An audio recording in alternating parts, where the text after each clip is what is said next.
La formation professionnelle évolue. Quels sont vos nouveaux droits?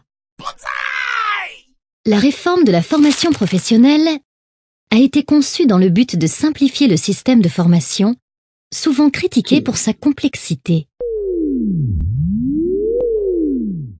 Le droit individuel à la formation, DIF, qui permet aux salariés d'acquérir jusqu'à 120 heures de formation financée, a par exemple été peu utilisé en raison du manque d'informations des salariés sur son fonctionnement, ses objectifs ou encore son financement.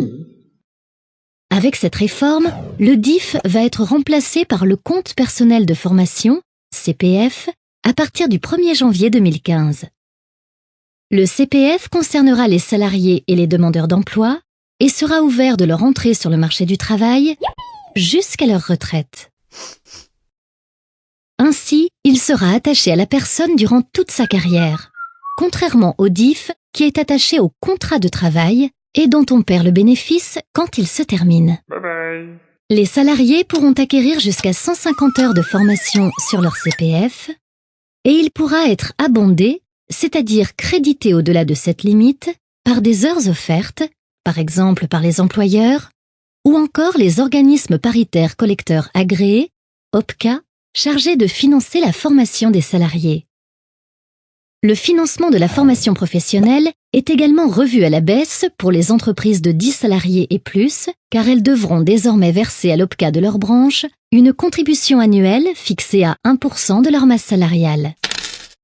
Auparavant, les taux variaient selon l'effectif de l'entreprise et pouvaient atteindre 1,60% pour celles de 20 salariés et plus.